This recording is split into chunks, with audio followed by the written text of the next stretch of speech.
NFL fans, welcome back to Hurdle the Line. This is the Week 16 review show. We made it, guys. We're almost to the end of the season. And with us this week, as always, Tom, and Yeah. sitting in, special guest, we're very lucky to have him, is the NFC Rams lover, Sam. How are you guys doing today? I don't know why I said NFC lover. That was just the first word that came to mind. Yeah, doing good, thanks.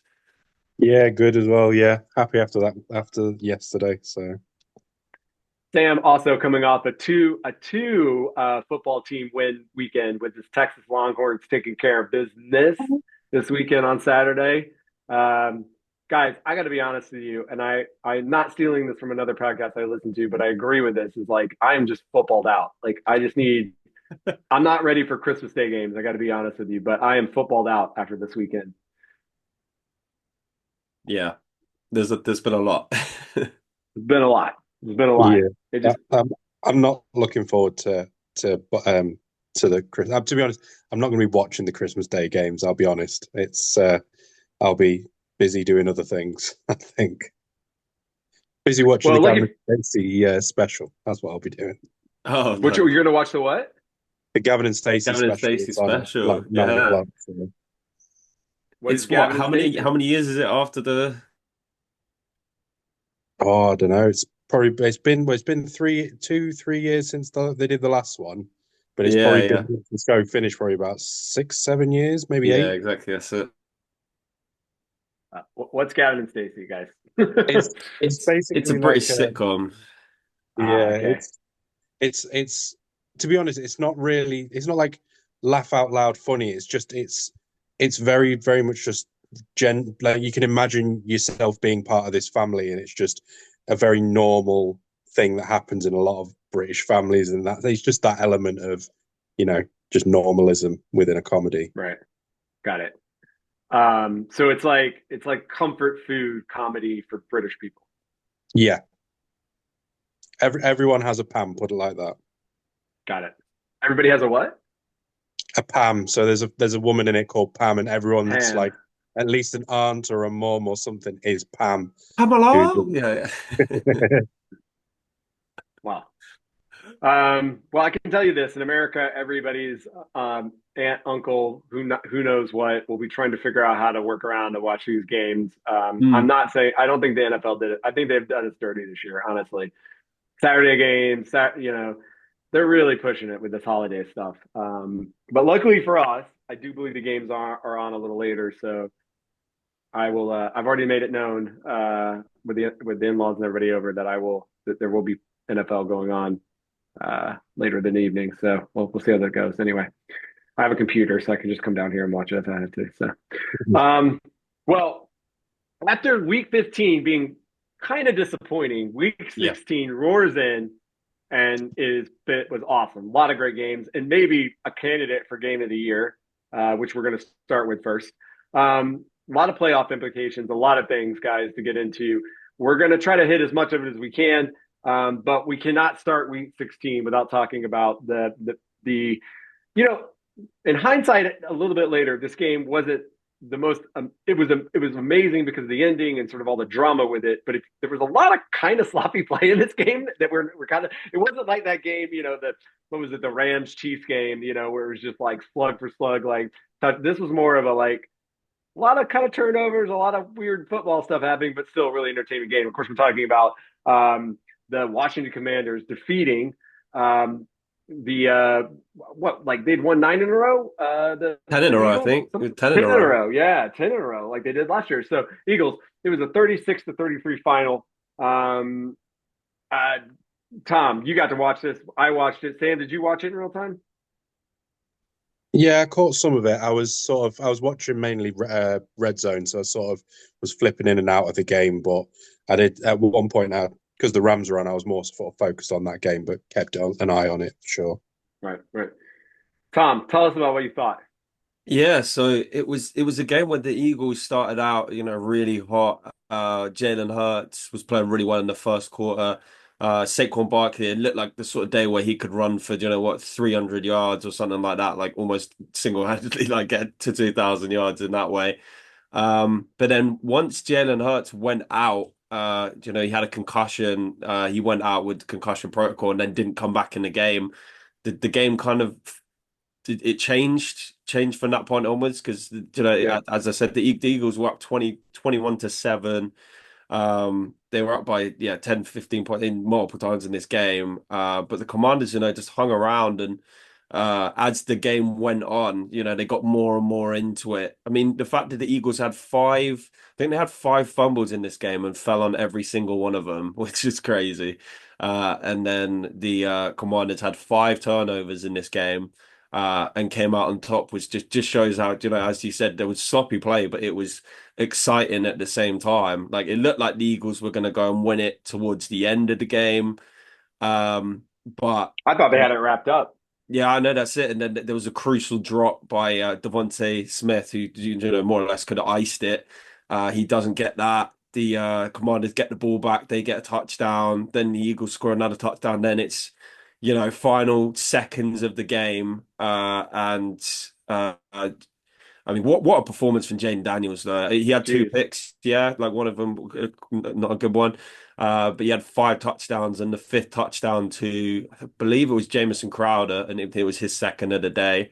Yeah, With it's about Crowder. Yep. 6 seconds left. Sealed the win for them, and meant that, two powerhouses in the NFC, organizations that won multiple Super Bowls both got knocked out of the running for the playoffs anyway, the 49ers and the Cowboys. So that was great to see. And yeah, what a performance from Jen Daniels in the second half.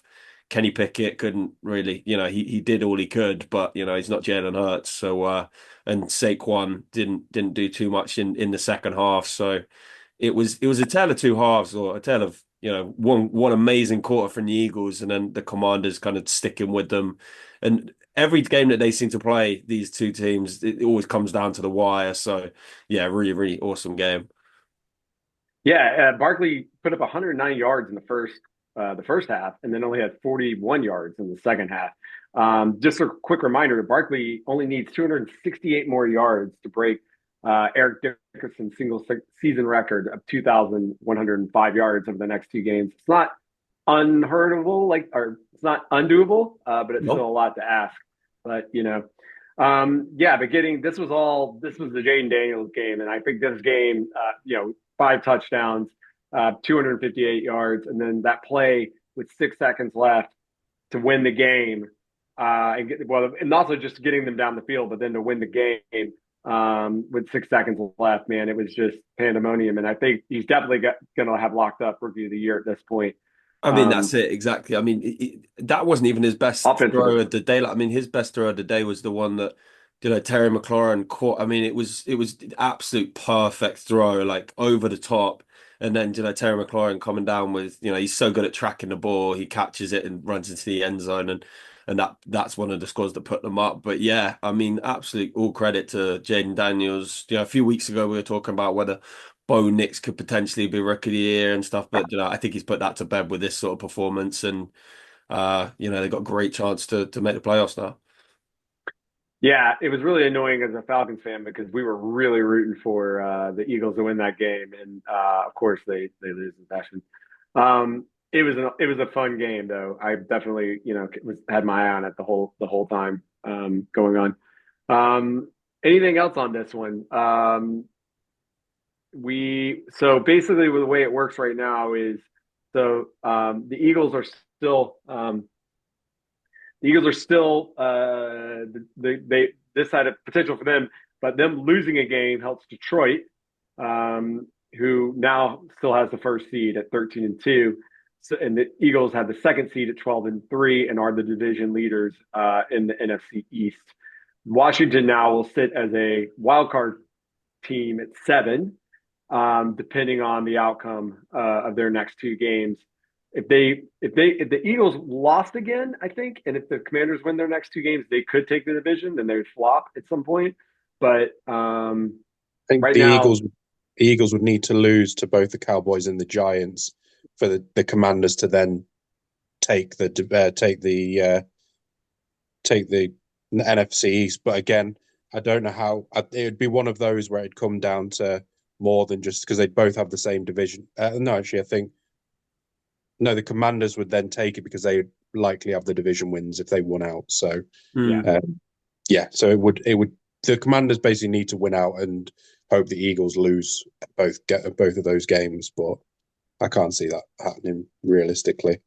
No, I mean, if the Eagles lose to the Giants, then I mean they deserve to get bounced in the first round of the playoffs. Well, the NFL smartly announced last week that they had flexed that watched that Commanders Falcons game to the Sunday night game, which sounds like, huh? But like it has huge implications for both the wild card, obviously, in the NFC South division too, with Tampa Bay losing yesterday. Cool. Well, let's stay in the NFC North. There was another really, really strong game, which was, um, I mean, I, who would have thought it going into the season? But it's insane. But it's the Minnesota Vikings who in the NFC East, excuse me, in the NFC had to have are still could get the first seed, but they defeat the Seahawks 27-24. They now sit at 13-2. And they do, but because of division right now, the Lions still have number one, are still number one in the NFC North. So they're looking at a wild card spot. But anyway, they win over Seattle. This pretty much dooms Seattle in terms of their playoff hopes. Am I right, Sam? Um, well, yeah, a lot would need to go their way. Basically, I think they would need it. Next week will decide whether they're actually going to fully be in it or not. But yeah, I think it's going to be a very exciting end. I think for the Seahawks, they're going to have to do something towards the end. But I'd like to think that we've got enough to keep them at bay. Right. But Well, we've got two divisional games, so God knows what could happen with that. right. Which we're going to get to in just a minute. So with the NFC North, this was a really good game, and this was also Sam Darnold's a really great game for him. 3 touchdowns, um, over 246 yards passing, no interceptions. Jefferson had 144 yards and 2 touchdowns in this game. He's been a little quiet the last couple. I think he had a good game last week, but he's been quiet for a few games. So this is a big one for him. And this is a big statement game against a conference foe. And really, again, going into the season, we knew Minnesota, had a great coach, had a good team, but man, did not think 13-2 was in the cards for them. And look at this. And if it wasn't for how great the Detroit Lions are playing right now, we would be talking, I think, a lot more about this Minnesota team. Tom, what do you think? Yeah, I agree. I mean, there was a 13 win Vikings team a few years ago, but they were a team that looked like they were going to get picked on in the first round of playoffs because their defense was, absolutely abysmal. Whereas, this Vikings team they're just really well coached. They're very good. They're very good defensively as well. Brian Flores has got that defense absolutely humming. And then on offense, yeah, I mean, Sam Darnold is having a career year. And then as you said, Justin Jefferson was quiet, over the last 4 weeks before the last 2 weeks, and then the last 2 weeks I think he's got 4 touchdowns in the last 3 games or something. So he's really come on in this game, especially the kind of the game-winning play where because the Seahawks go up 24-20 with 4 minutes left in the fourth quarter. But then, the Vikings march down the field, and then Sam Darnold throws the ultimate, bucket Justin Jefferson's down there ball. Just like all the way down the field. He catches it between He's two somewhere there. guys. I know he'll get it. Yeah, exactly. Literally, he just does like a twirling catch and then touchdown, and then that ended up being it looked like it was going to be the game winner, which it was eventually, but that's because Geno Smith threw a game sealing pick right at the end, right at the death. But it was a game where the Vikings had a 10-point lead. Um, Going into the half, I think it was, they were playing really well. And then the Seahawks kind of like came to life in the second half. Geno Smith, despite starting slow, actually had a really good game. I think he had 3 touchdowns or two. So he was playing really well. DK Metcalf got his first touchdown since week 6. I think JSN scored as well. So they were playing well as well. It was a really good back and forth game. But then the Vikings just had what they needed at the end of the day, and that's what they've had a lot of the season. So and that comes down to great coaching from Kevin O'Connell. I think he should be leading Coach of the Year rankings or whatever. So yeah, really really good game from the Vikings though. Yeah. Um, yeah, Gino does have 3 touchdowns in this one, but 2 crucial picks. And you know, it's like Gino does a lot of things really good for that team, but it just seems like he also makes a couple of bad decisions, a la Kirk Cousins, that sort of really hurt him. But he does enough to keep his job, where he's still at least throwing touchdowns and doing other things. Um, yeah, I'm really curious to see sort of going into next year what Seattle does at the Mm, quarterback position, yeah, and what sort of they're not going to be bad enough to draft any of the top 3 guys, but or I guess it's really only 2 guys, but maybe there's some other ones they may take a flyer on, or they might go make an offer to Sam Darnold. I don't know. That could be weird because that's the other thing. Minnesota has not locked Sam Darnold up yet, and I find that to be weird. You feel like they took a chance on him and have really given him this opportunity. You think he would maybe look to stick do a deal around, with him. right? Yeah. Yeah, even if you got JJ Carter waiting in the wing, like I mean, yeah, and it's been a great environment for him and everything. So it's very interesting. But um, it's so weird that Minnesota might, could potentially need to look at their schedule here, but go 14-3 or 15-2 and still And still be a not wild even win their card team. division. Like Yeah, that's just crazy. it's mad. Just crazy.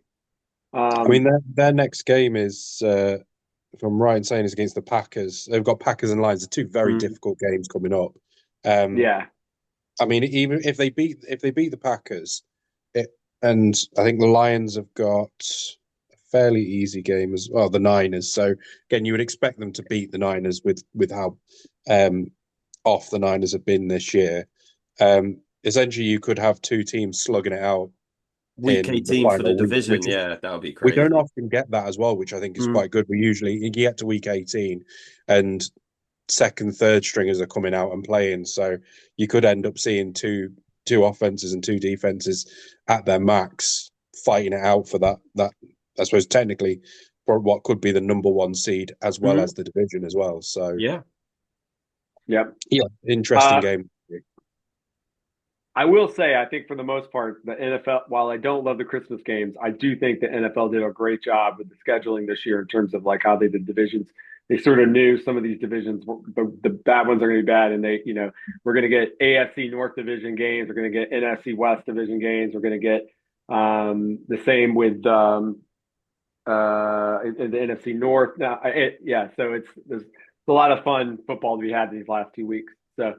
Lastly, I just think we should touch on it because we were saying earlier that obviously the Lions are the number 1 seed. They absolutely took care of business this week and against the Bears, which is a whole other story. But just in terms of seeding now, they're in a really good position again to get that first seed, depending on how that game goes with Minnesota at Week 18.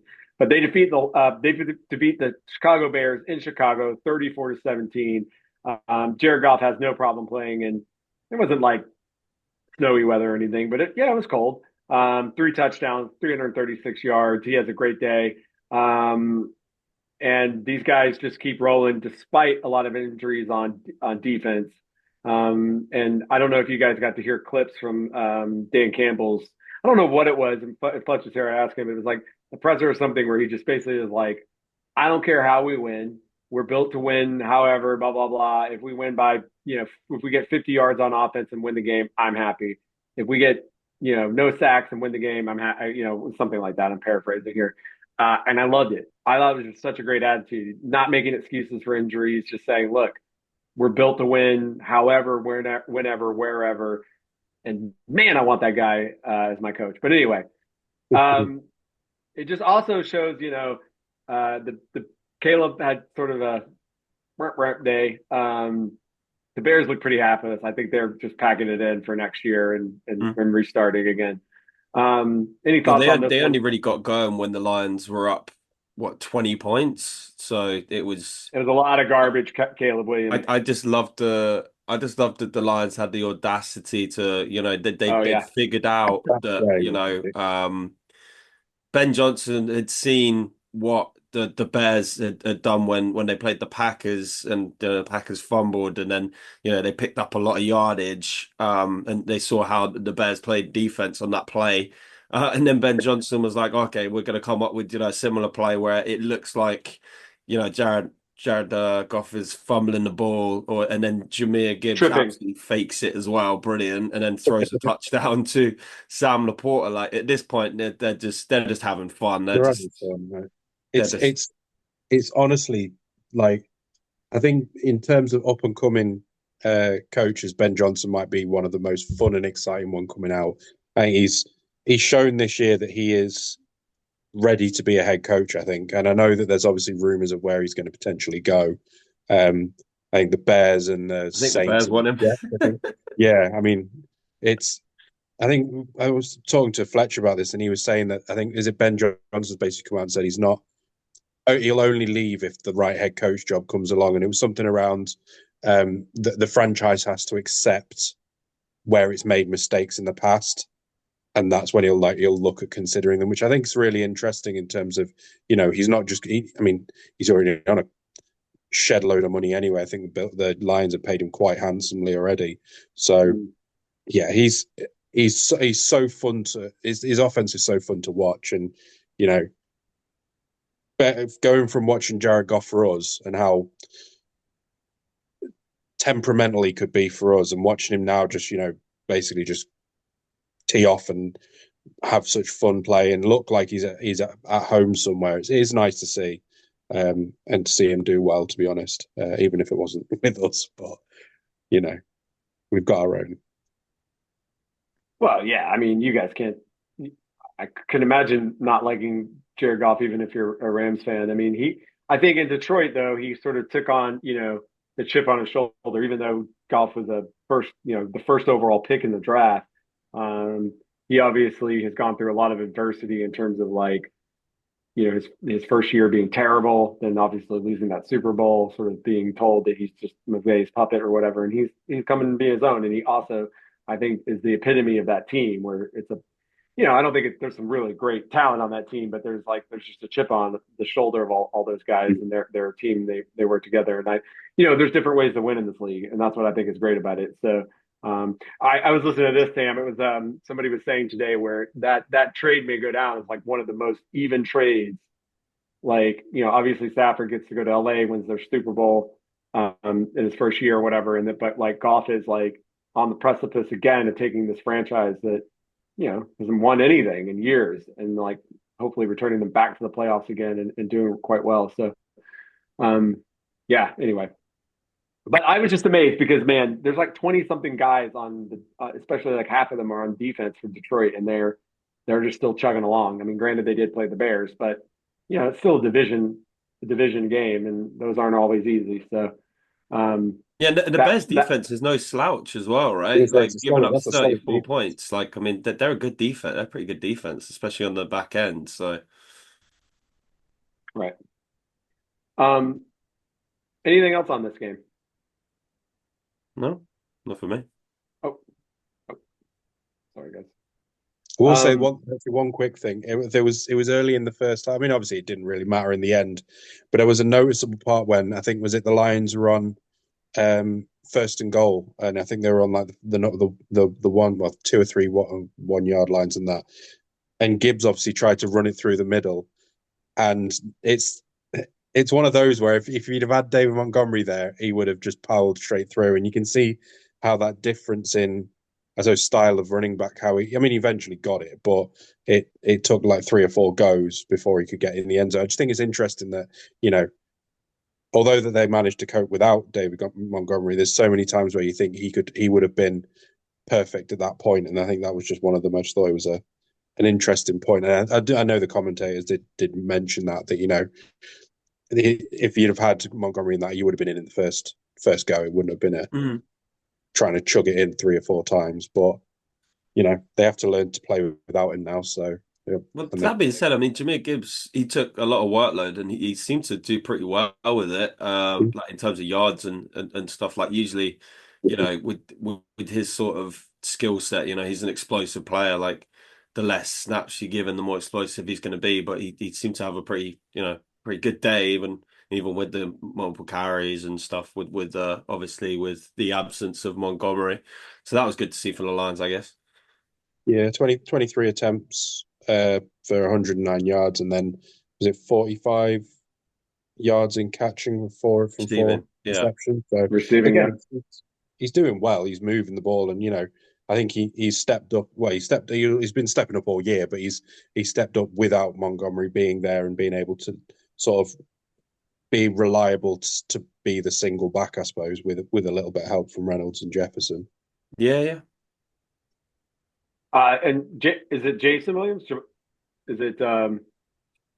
Jameson Jameson Williams? Williams. Also, yeah, man, he what a game, man! 143 yards and a touchdown, and He's just that a last walking one play touchdown. touchdown, isn't he? That guy. Like, and Yeah, you throw it yeah, deep and he catches it. He's just going to run away from any defender. Like he's. Yeah. that 82 yarder. Yeah, it was pretty nuts. But I think Detroit really could use that one seed just to have a week off, see if you can get some of these guys healthy, and also just, I mean, it just feels like they've just been grinding wins.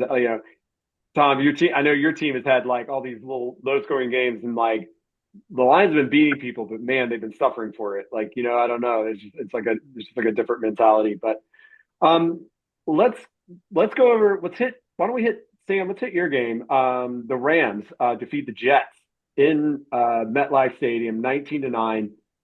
They're now 9-6. Tell us about this game. I don't think it's a surprise that the Rams beat the Jets by any way, even though I think the Jets were playing a little better.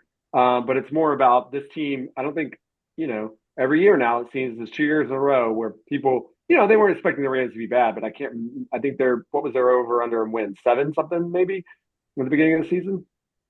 Yeah, I think they weren't expected. Well, I mean, we certainly weren't being expected to win the division. That's for sure. Right. I think we were Right. looking at. I think most people had us maybe around the 500 mark, sort of 9-8, 8-9, something around there. I think most people expected. But in terms of, I mean, this game, I think we were. They have us at 7.5. I think they had us as being favourites in this game.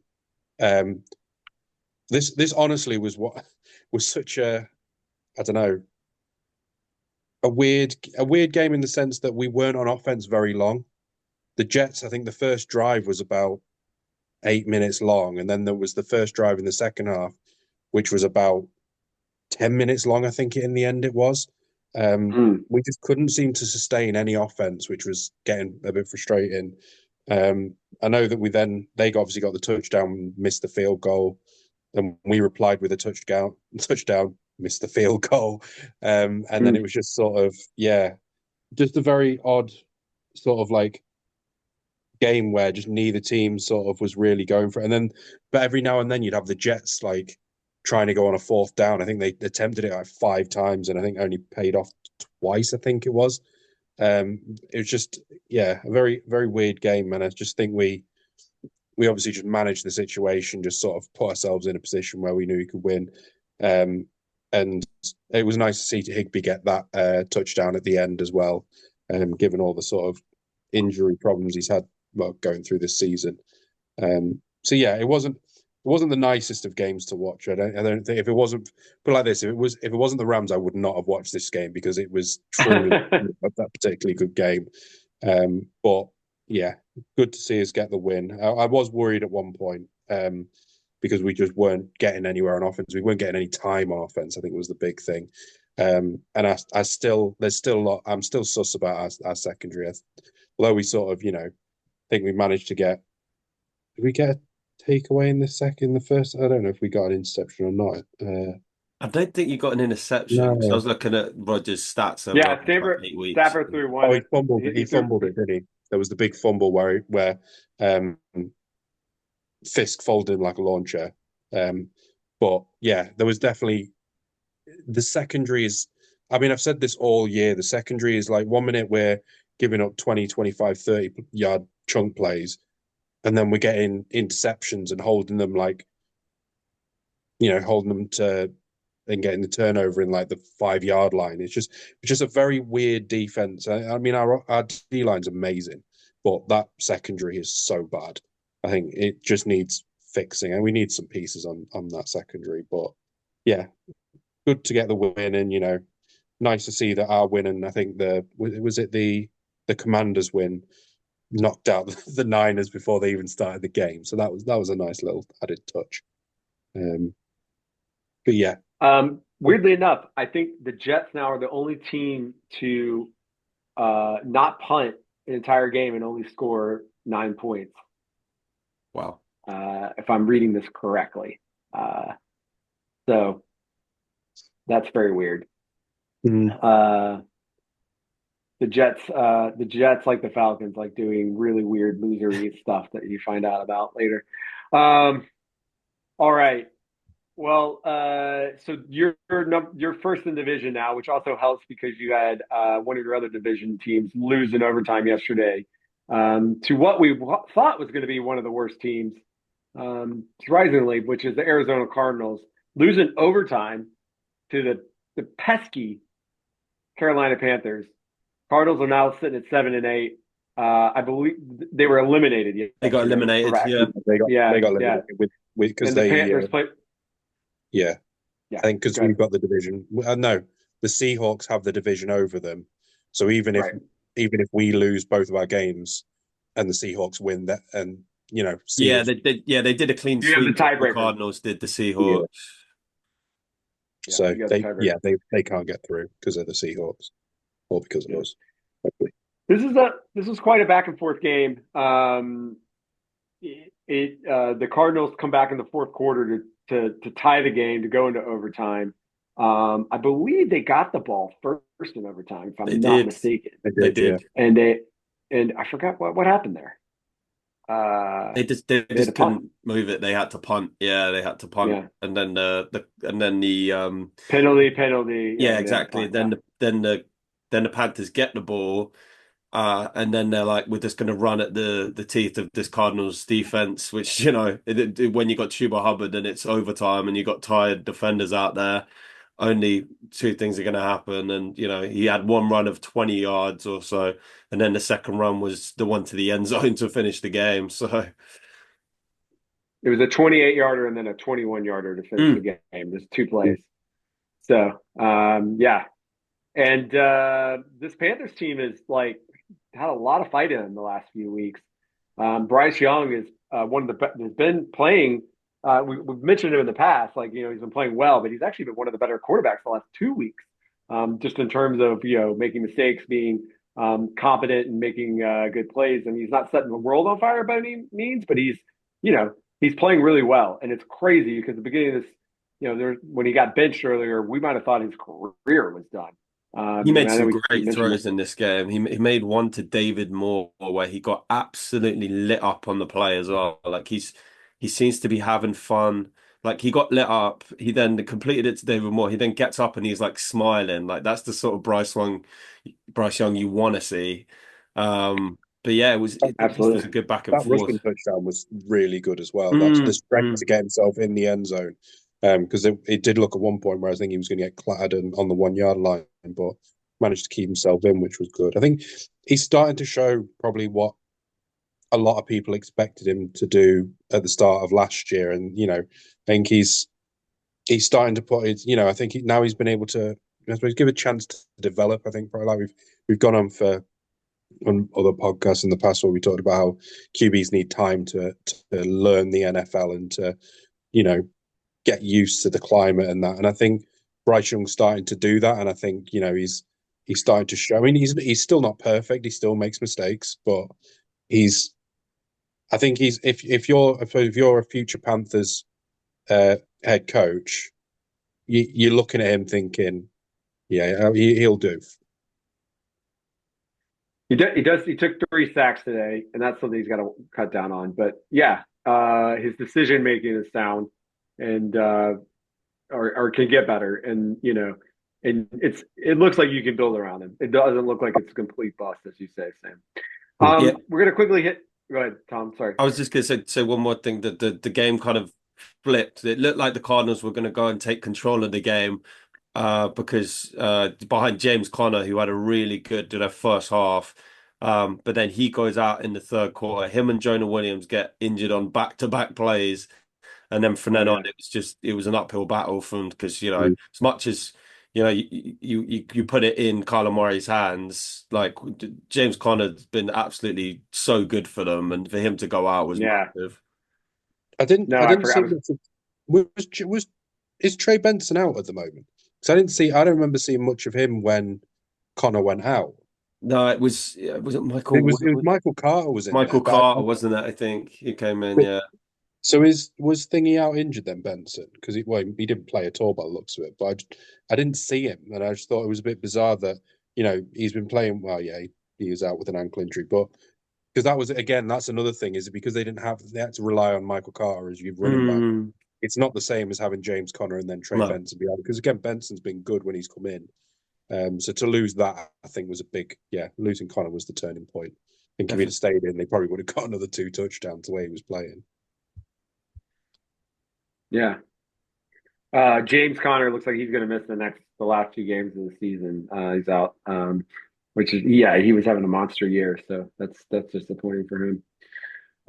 Yeah, I don't know where you go with this team, this Cardinals team, but we'll see. I mean, it's like they're kind of just stuck in that middle with whatever. But I mean, I do think their coach is good, so we'll see. I know Mm. last year there was a lot of adversity with obviously Kyler being hurt, but Sam's not wishing them any good luck. But what I'll do, we'll just hit this really quick. It's not a game I want to talk too much about, but the Dolphins beat the 49ers, which is the other NFC West team, effectively ending the 49ers playoff hopes. Um, Funny thing about this, which I, again, heard on another podcast today, this is a weird stat. For 20 something, I think it's 22 years, the 49ers have either missed the playoffs or gone to the NFC Championship game. That's insane. So Yeah, this is a miss the playoff year for the 49ers. Big grin on Sam's face there. yeah. There's certainly no love lost for me with the Niners. I of all the NFC West teams, they are my least favorite.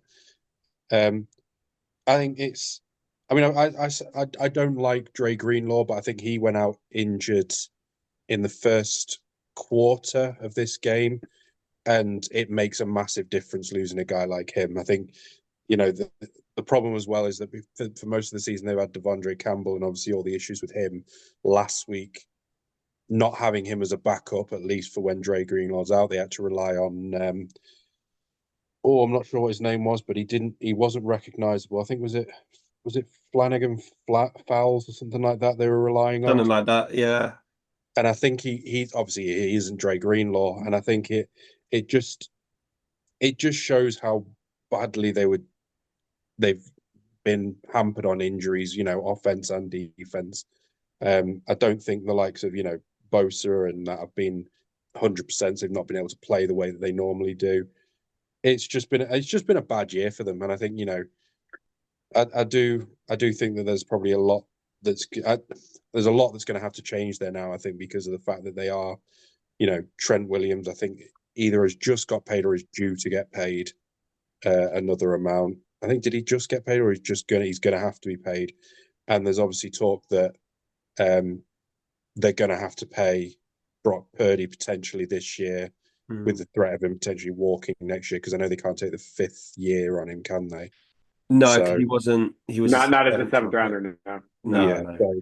so there's that. Well, obviously they could franchise tag him, I think, but yeah, they're coming to that period where they bought all of these players, put them on fairly good contracts, and now they're going to because of the fact they had Brock Purdy, now they're going to have to look at potentially paying him, and I think The Bills coming due. All these great players, as you yeah, said. They got all of these generational players, but they're getting injured and what have you, and then that salary cap is gonna come and bite them.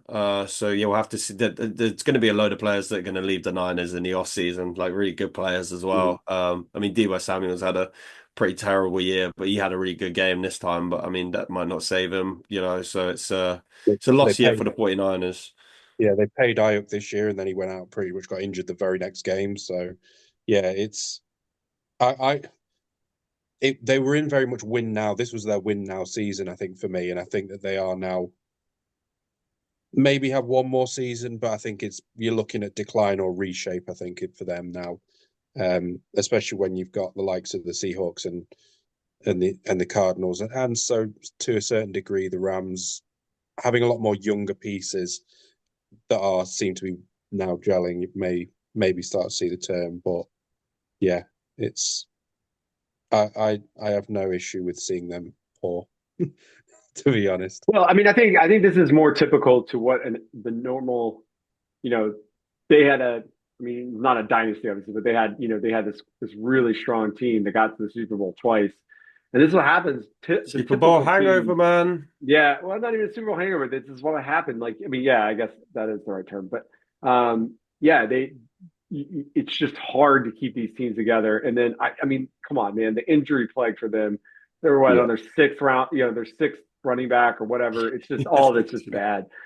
And it just and you can just see because I've seen the Falcons have gone through this in the past where just like injuries start early and then it just all starts building and you can't and you're just like stuck in mud and you can't get out of it. Um, that was us and two it's just years even ago. Like that was the same for us 2 years ago. Just can't get you once you start getting injuries, and it just seems to be everything happens at the same time. A bit like what the Lions on defense are experiencing at the moment. It's just injury after injury after injury.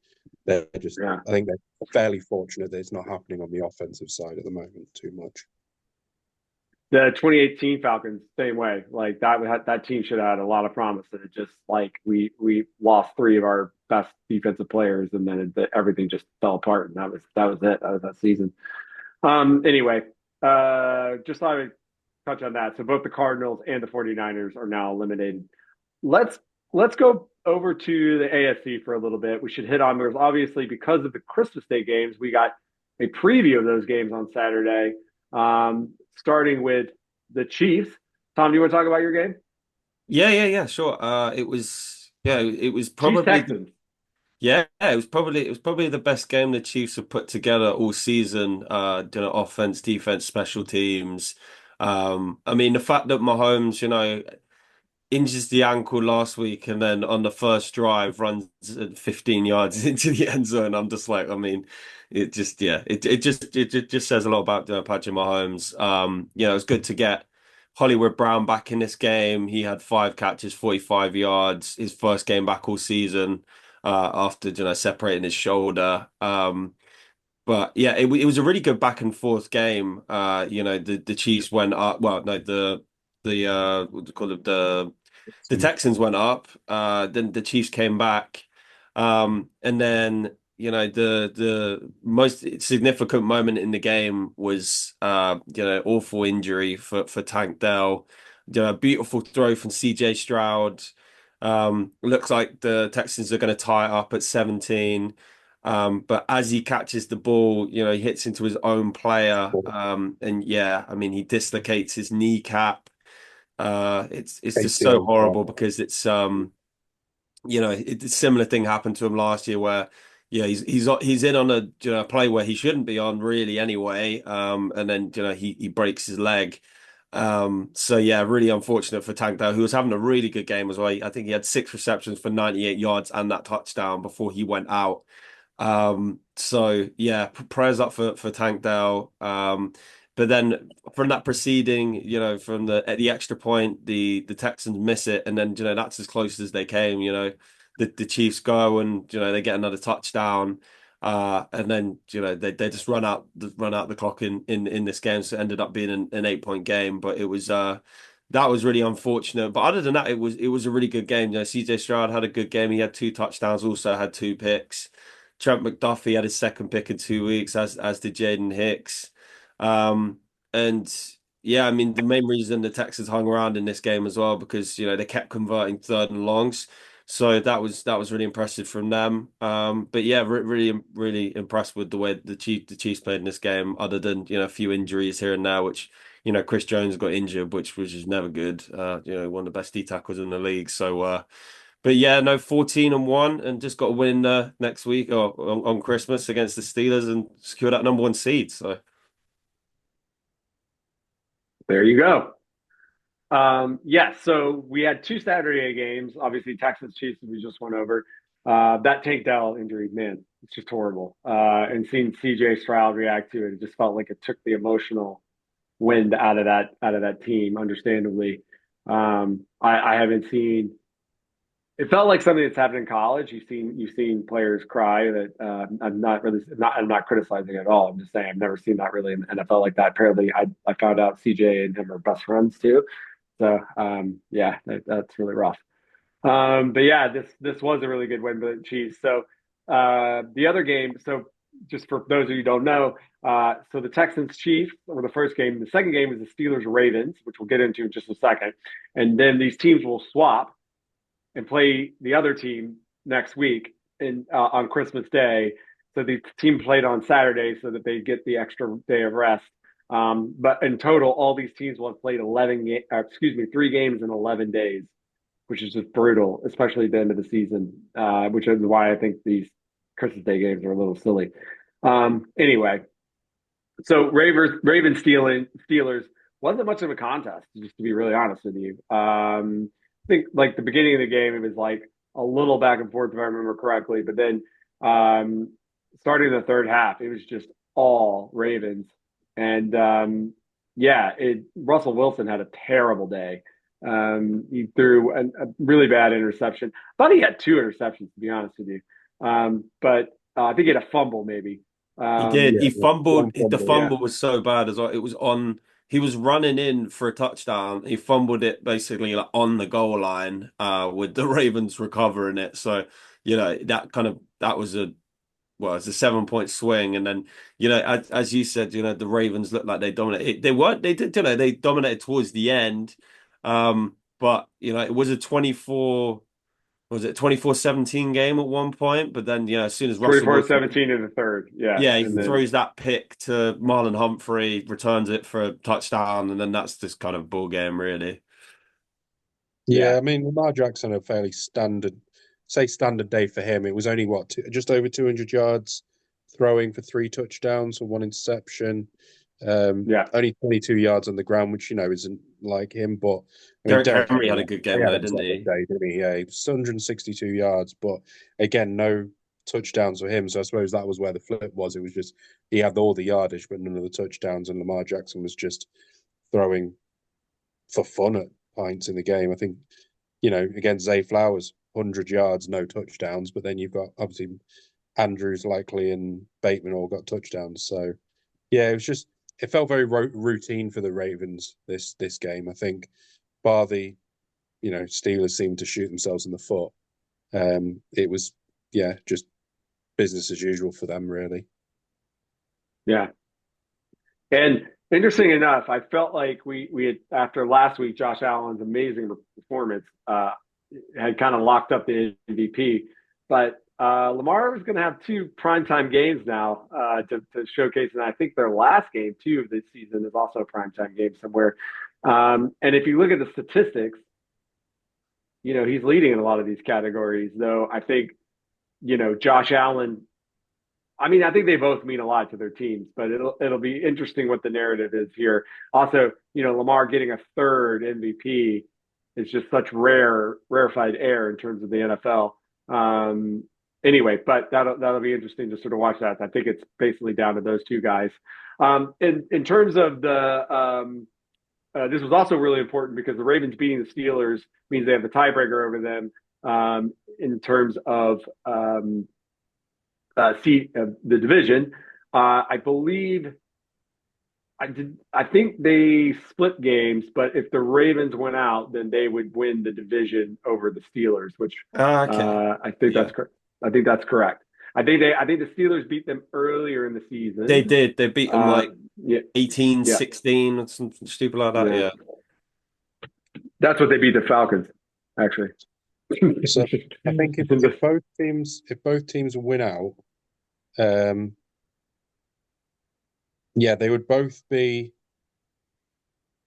13. Sorry, both be 4-2 in the division. Both obviously be 12-5.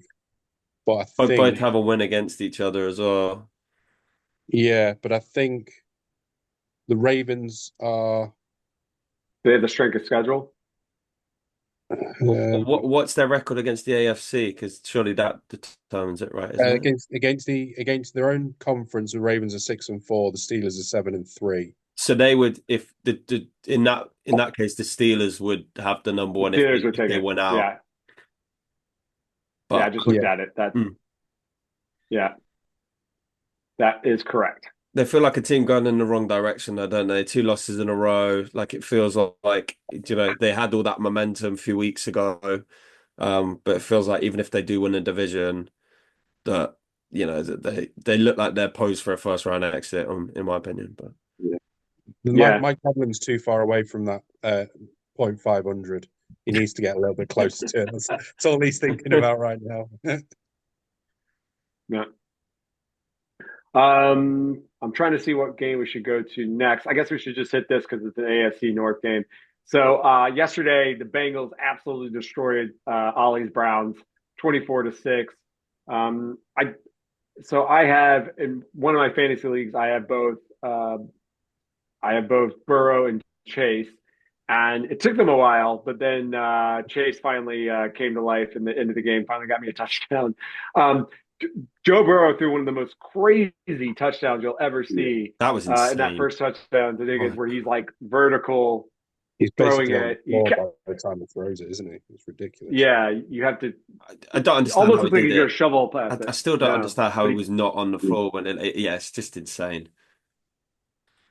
But I if the think because team he, was any good, he wasn't touched by a Brown at all. So I think because I mean, if he'd been touched by a Brown and then both knees had been down, which they were when he threw it, it wouldn't have Mm. counted. But because he was tripped up by his own player, that's why it was fine. But yeah, the upper body strength to be able to get that ball out To whilst just basically just to being heave it out and then to get it somewhere in the path of T Higgins and then T Higgins just catch. Yeah, that was nuts. That was crazy. And he threw another one. Who was it? Yoshida. Yeah, it was Yoshivas. Yeah, Yoshivas. That was Yeah, another really nice one as well.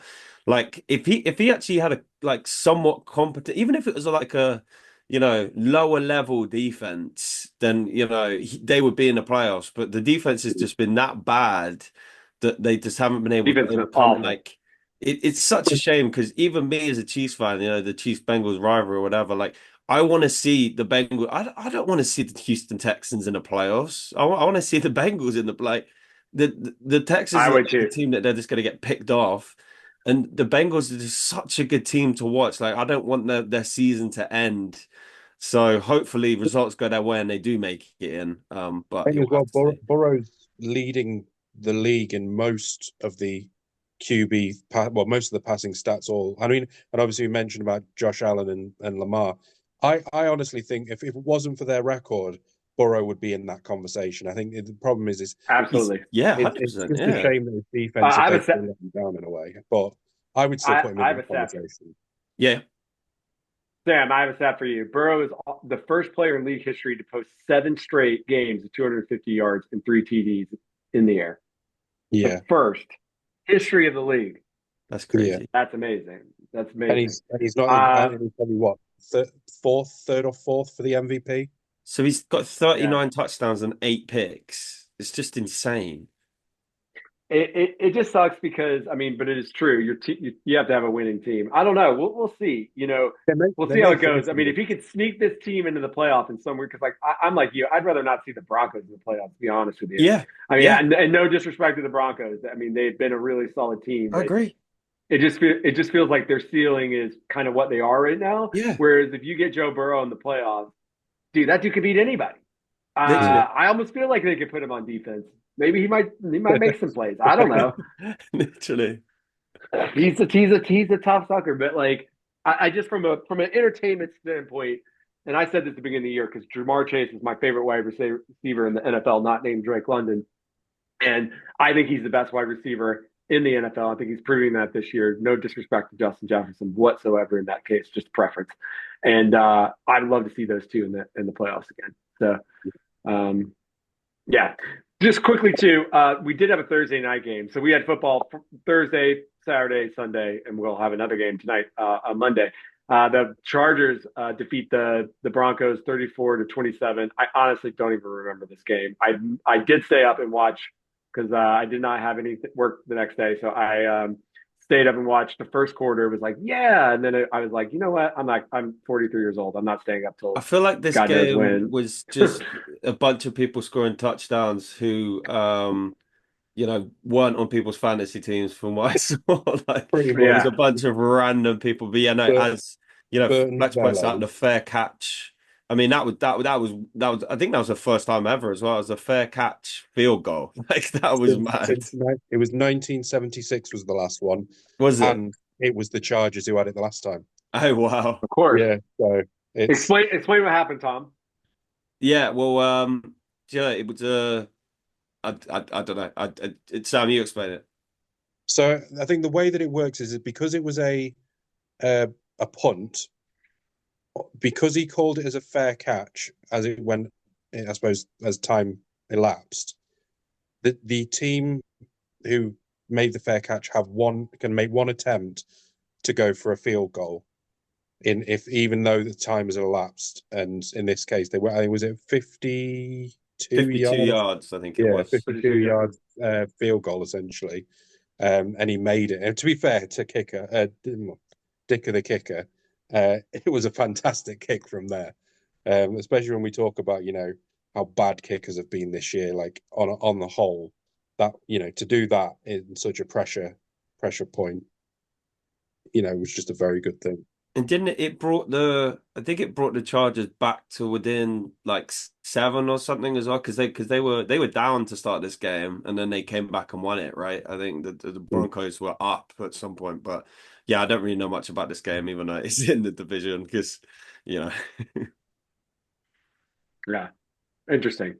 The Chargers still though have that. I think they're the sixth seed at the moment. Yes, they're the Yeah. sixth Yeah. seed, and the Broncos are currently at the seventh seed. So I don't know what all the machinations are right now. Maybe next week we'll have that ready to go. But the Bengals still in the hunt, but we'll need some help, I Bengals. think, with some losses. So the Bengals have to play the Broncos next week. So if they beat the Broncos and then the Broncos lose to the Chiefs and the Bengals beat whoever they've got in the last game, which I believe will be the Steelers, they will then get into the playoffs over the Broncos Yeah, because they also need the cheap. So basically, the Bengals need to win out. They need the Broncos to lose the next two games, and I think they need the whoever the next is it the Chargers as well? They need them to lose their next two as well. but they can basically get in over the Broncos at this stage Yeah. because if they beat the Broncos next week, they have the win over the Broncos. No, they need the Chiefs to beat the Broncos in week 18 as well. Well, yeah, but as in like if it ends up that they're both because then they both be on 9 and 8, so Yeah, they yeah, would yeah, get yeah. above the Yeah, I see what you Broncos mean. based on beating them. But yeah, they basically need the Broncos to lose out, and I do think that there is if the Bengals can get a win over them, I think there's a real chance they could. The only issue is that if the Chiefs essentially secure that number one seed this week or next week, should I say, it's likely they won't play the likes of Mahomes and that, and they may not need to, and that could then obviously scupper the Bengals. But Yeah, we'll have to see. Yeah, let's see. All right, let's mop up the rest of these games. I know you're all surprised. I have not read up the Falcons yet, starting their rookie quarterback. But yes, the Atlanta Falcons bench Kirk Cousins and start their eighth overall pick from this last year's draft, Michael Penix Jr., against the lonely what was at the time 2-12, but now 2-13 Giants. They defeat the Giants 34-7. Headliner is this: Michael Penix looked really good, looked really not great, not like crazy, but he also wasn't expected to go in there and light the world on fire. But what he did look like was not a rookie because the dude's like 28 years old. And he looked like a really seasoned professional. I think sitting most of this year has done him really well.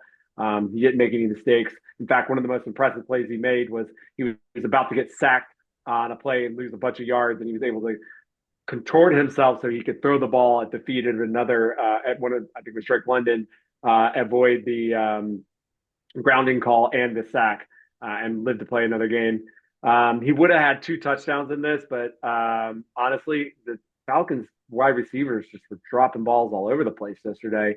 It was explained a little bit to me because Michael Penix is left-handed, that the ball spins differently, and the Falcons coaching staff and all their wisdom, of course, is not giving them any first team reps, which is insane. You wouldn't give your backup. He is effectively the backup quarterback, and he's got no first team reps with this team. Really weird, but whatever. But I think it's all things we can fix. But the best thing was the moment wasn't too big.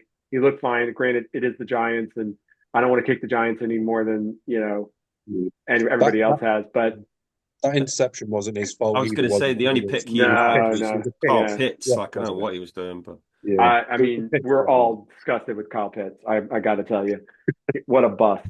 What happened to Chapman? What happened to Drake London? Because he got injured, right, in the third quarter. Yeah, he went out with a hamstring. They said he could go back in, but they decided just they had the game, so they held him out. Yeah, he's fine.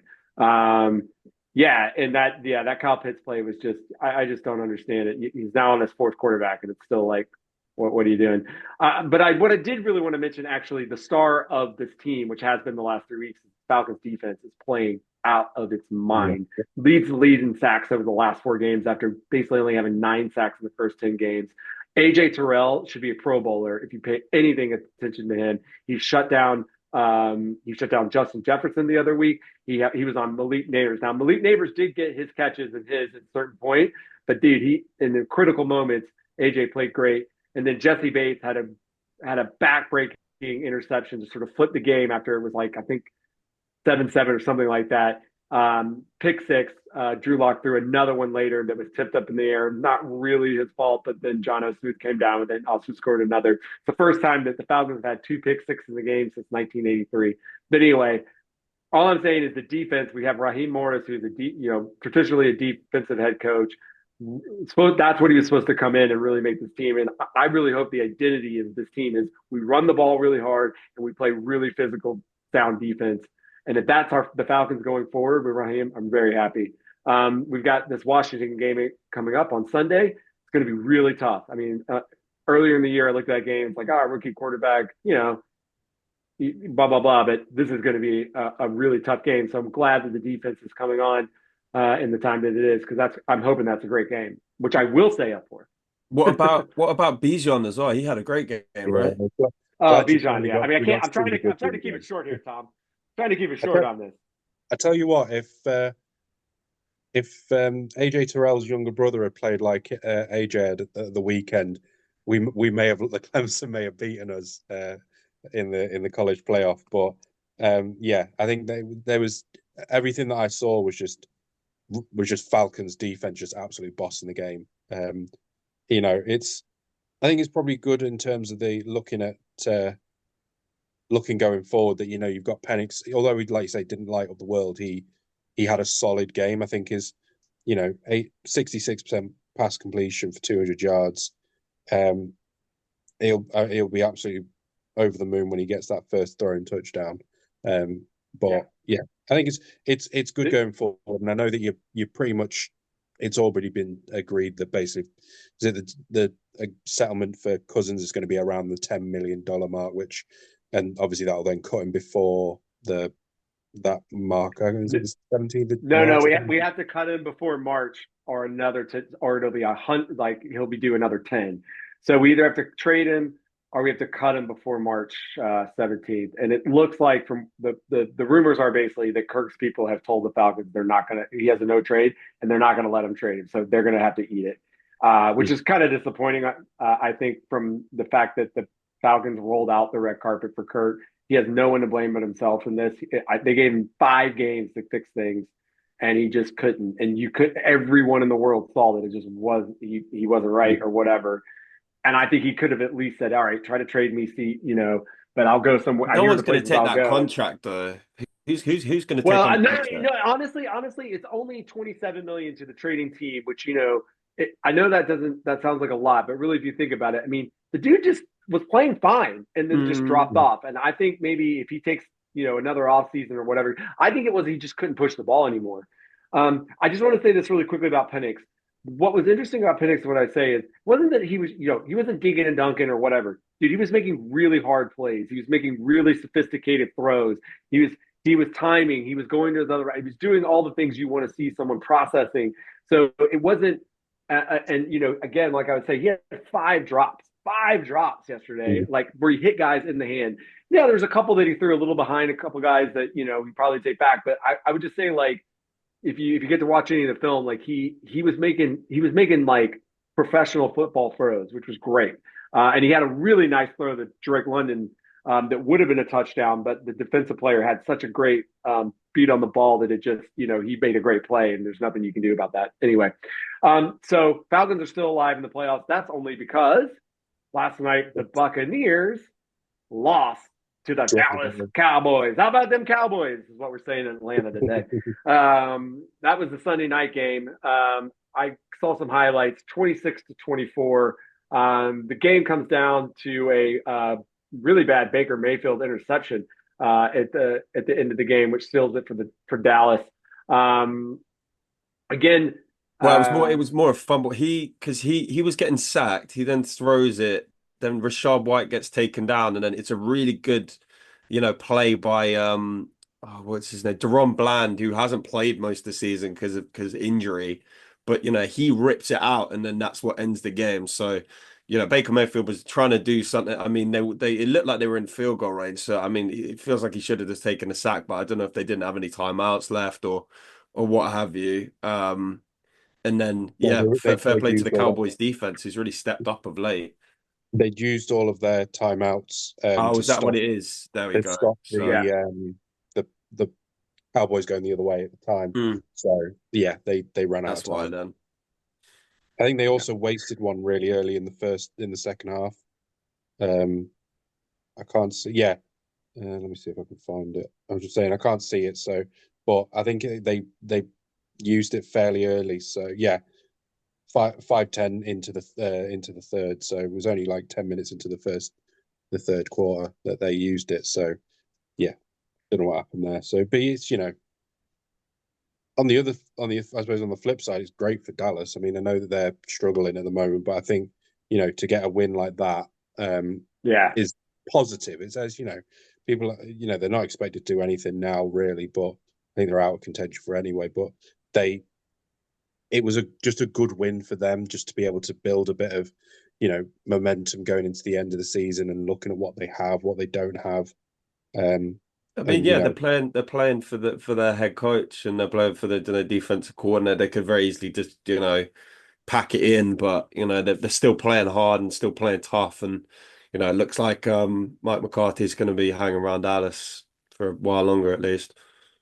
yeah, and they could still yeah, play they could still play upset. They've still Yeah, got that yeah, to play true. for.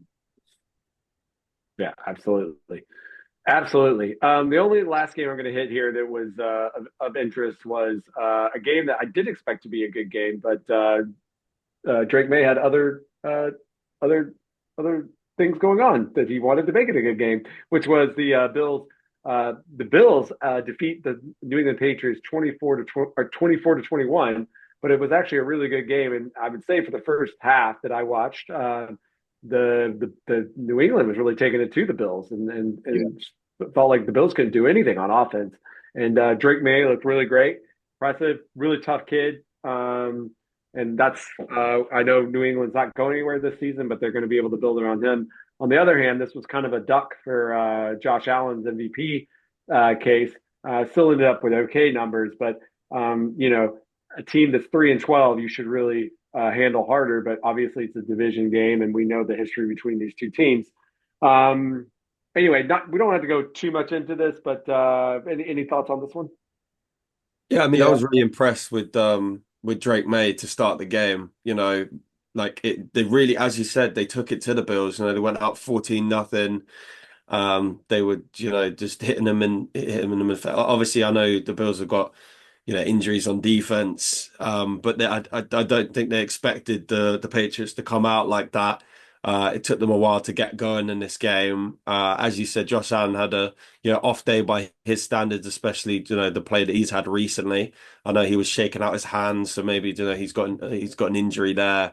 But the Bills came back in this game. In all fairness, for the Bills, the person that won them this game was James Cook, not Josh Allen.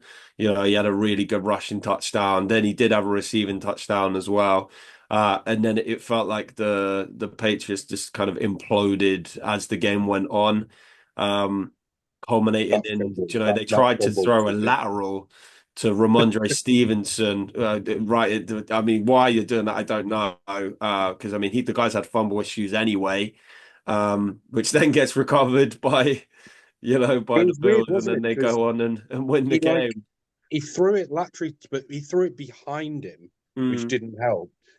Stevenson then just flops about with it. Obviously, then gets taken out, yeah. and then Paul just sort of lands right on the edge of the end zone. And I actually thought it was a comedy of parts afterwards as well, because I can't remember who it was, but one of the Bills players went to go and grab it and just fell backwards and flopped on the floor, and then obviously one of them jumped on it. But Yeah, well, the very weird. commentator was like, "Yeah, no, they should jump on his ball because it's like a live ball." Like he was like, "Do it, because it's going to be a touchdown." So Yeah, yeah, it was. That was comedy of errors on that one. yeah. I think it's yeah. I've since, to be honest, Drake May I think's had a really good season. By people weren't expecting a lot from the Patriots, and obviously they've not exactly got the record or anything like that, but I do think that they've got a very good quarterback, which going forward, if they can start building some people into that team. I mean, Booty had a really good game against the Bills. Mm-hmm. So again, there's potential that they've got some elements to their game. They just need to, yeah, I think they need to give him a few more weapons, maybe sort out the running game a bit, and they'll be good to go, I think.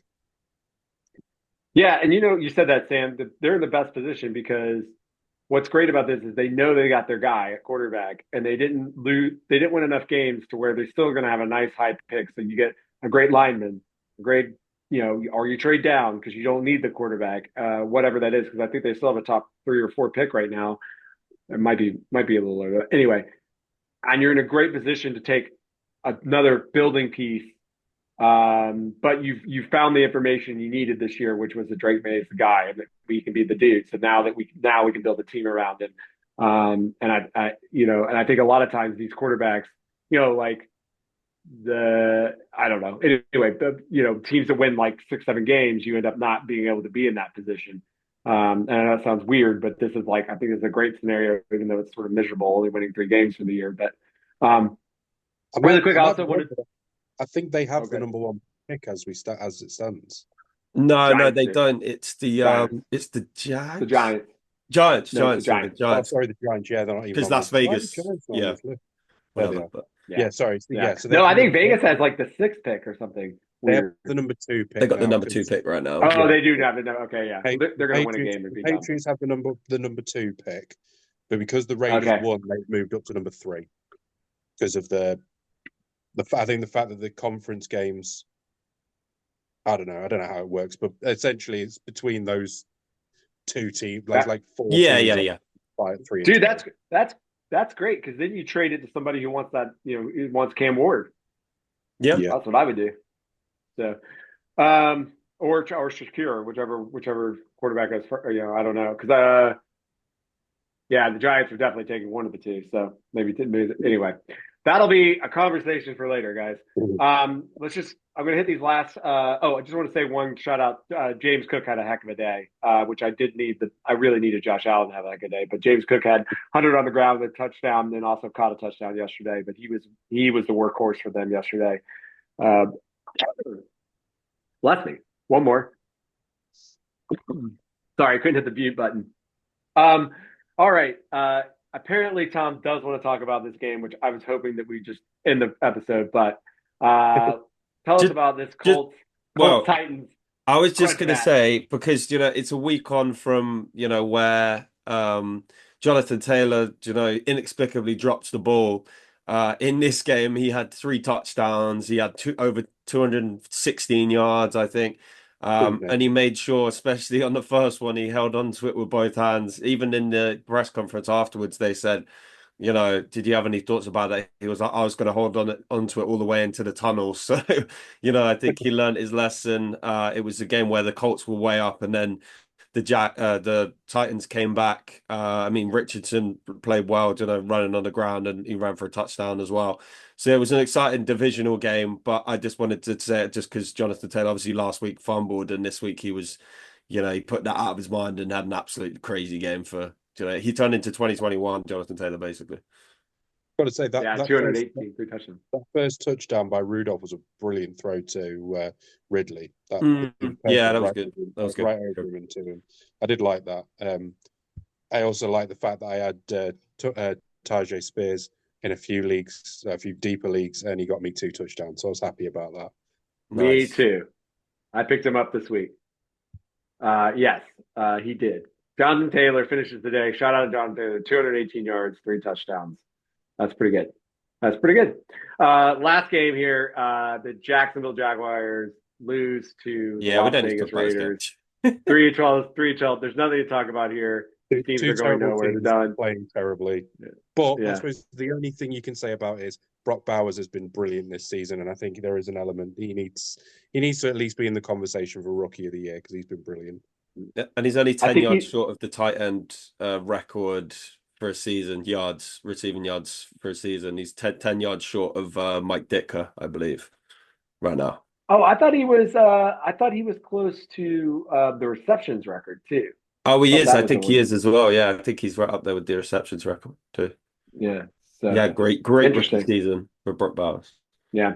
And then we have Green Bay hosting the Saints tonight, I believe. So I'll be not going to be a great one, but Green Bay should win that game comfortably, really. So yeah, at Green Bay. Well, guys, yes, it should, and always good to see the Saints lose. Guys, as we know, it's the holidays, but specifically in a couple of days, it's Christmas for some of us. Well, for all of us, but for those of us who are Christmas people, I was wearing my Christmas hat, but it was getting annoying. I'm going to just take the first low-hanging fruit here with my question of the week here. If you could gift your team one thing for this season, for just this season, and it can't be the Super Bowl, well, one thing going into what, like right now, both of you guys are pretty confidently looking at the playoffs. The Falcons, we'll see. What would you give your team for Christmas? Tom, do you want to go first? I mean, I've got one. Well, mine's the Super Bowl though, but no. If it's not the Super Bowl, then I would love to see Xavier Worthy get a touchdown on Christmas Day. So I'll just go with that. Oh, that's sweet. That's nice. I think for me, I think just making the playoffs. That'd be mine. Just making the playoffs. We've got 2 divisional games coming up, and I'm not expecting us to go past the first round. I think there's the majority of the NFC West teams that are going to be probably make the playoffs. I think are better than us overall. I think we've got maybe a few better players, but their teams are much better and in a better position at the moment. So, yeah, I just want us to make the playoffs. If there was something that my team could have that I know that they'll never get, at the moment, it would be a competent quarterback. But maybe if anyone wants to give up one of their best cornerbacks, then we'll take him. But yeah, that'd be mine. Yeah, we take that too. I'm fighting with people in the Falcons Twitter things that I'm about. Like they're complaining about AJ Terrell's contract from last year. I'm like, you guys really don't do this to yourself. Anyway, we'll take Terrell. I don't mind having Terrell. He's better than what we got. No, he's great. I want 2 wins. 2 wins means the Falcons are in the playoffs for the first time in 6 years, and we can stop talking about this drought. I think this team, man, they're a funny team. I don't really understand what's been going on. I have a lot of questions about the coaching staff. I have a lot of questions about what the front office is doing, but you're suddenly back in, Chapman. You were out 2 weeks ago. I was out. Well, I mean, when you keep starting Kirk Cousins and he looks like a corpse, like it's like, what are we doing here? But look, there's a lot of things you can say about them, but they're not a boring team. And Just that's when you're I'm out, grateful they for that. pull you back in. That's right. 2 wins. I just want 2 wins. And then what was really great, I forgot to mention, this is the first Sunday I can remember where we just like we were crushing the team and everyone was like, yeah, we're gonna win this game. We don't have to worry about it. That is just not something you feel as a Falcons fan almost ever. Well, thanks so much, guys. Thanks for joining, Sam. We appreciate you jumping on without Ollie out tonight. We wish everybody a wonderful Merry Christmas, Happy Christmas, Happy wonderful holiday Christmas. season. Yeah, with Yeah. Christmas. And guys, I look forward to talking to you. We will have these Christmas Day games. Remember, we have, I'm sure the college football pod will have a lot to talk about this week with those trot games that we saw this weekend, but we got better games coming. We'll have the preview team going all over everything week 17 at some point this week. And we appreciate you always joining us on the AAW network.